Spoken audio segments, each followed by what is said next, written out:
ಇವತ್ತೇನು 18,000 ರೂಪಾಯಿಗಳನ್ನು ಇವತ್ತು ಪರಿಹಾರವನ್ನು ಇವತ್ತು ಕೊಡ್ತಕ್ಕಂಥ ಒಂದು ವ್ಯವಸ್ಥೆಯನ್ನು 36,000 ರೂಪಾಯಿಗಳ ಗರಿಷ್ಠ ಹಣವನ್ನು ಕೊಡ್ತಕ್ಕಂಥದ್ದು ಏನಿದೆ ಅದನ್ನು 50,000ಕ್ಕಾದರೂ ಏರಿಸಬೇಕು ಅಂತಕ್ಕಂಥದ್ದು ನಿಮ್ಮಗಳ ಬೇಡಿಕೆ ಇದೆ ಅಂತಕ್ಕಂಥದ್ದನ್ನು ಗಮನಿಸಿದ್ದೇನೆ. ಬಹುಶಃ ಇದು ರಾಜ್ಯ ಸರ್ಕಾರ ತೆಗೆದುಕೋಬೇಕಾದಂಥ ನಿರ್ಧಾರ, ರಾಜ್ಯ ಸರ್ಕಾರದಲ್ಲಿ ಆಗಬೇಕಾಗಿದೆ. ಆದರೆ ಒಂದು ಮಾತು ಹೇಳಿದ್ದೇವೆ, ಮುಂದೆ ನಿಮ್ಮೆಲ್ಲರ ಆಶೀರ್ವಾದದಲ್ಲಿ ನಮ್ಮ ಮೈತ್ರಿ ಸರ್ಕಾರ ಮುಂದೆ ಈ ರಾಜ್ಯದಲ್ಲಿ ಅಧಿಕಾರಕ್ಕೆ ಬರುತ್ತೆ ಅಂತಕ್ಕಂಥ ನಂಬಿಕೆ ಏನಿದೆ. ನನ್ನ ಅನ್ಫಿನಿಶ್ಡ್ ಕೆಲವು ಅಜೆಂಡಾಗಳಿದ್ದಾವೆ.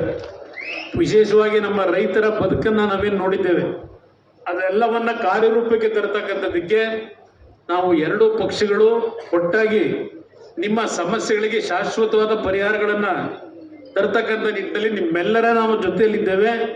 ಇವತ್ತು ಕೇಂದ್ರದಲ್ಲಿ ಈ ಜಿಲ್ಲೆಯ ಒಂದು ಮಣ್ಣಿನಲ್ಲಿ ಹುಟ್ಟಿರ್ತಕ್ಕಂಥ ನನಗೆ ಏನೋ ಒಂದು ರಾಜಕೀಯ ಶಕ್ತಿಯನ್ನು ಈ ನಾಡಿನ ಜನತೆ ಕೊಟ್ಟಿದ್ದಾರೆ.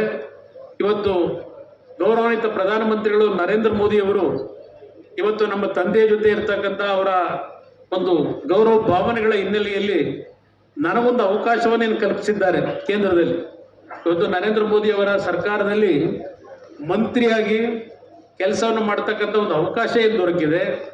ಅವರಲ್ಲಿ ಪ್ರತಿನಿತ್ಯ ಈ ದೇಶದ ಒಂದು ಅಭಿವೃದ್ಧಿ, ಈ ದೇಶದ ಒಂದು ವಿಕಸಿತ ಭಾರತವನ್ನು, ಆತ್ಮನಿರ್ಭರ ಭಾರತವನ್ನು ಯಾವ ರೀತಿ ನಿರ್ಮಾಣ ಮಾಡಬೇಕು ಅಂತಕ್ಕಂಥದ್ದು ಪ್ರತಿ ಕ್ಯಾಬಿನೆಟ್ನಲ್ಲಿ ಚರ್ಚೆ ಮಾಡ್ತಕ್ಕಂಥದ್ದು ಅವರ ಒಂದು ಕನಸೇನು ಇಟ್ಕೊಂಡಿದ್ದಾರೆ.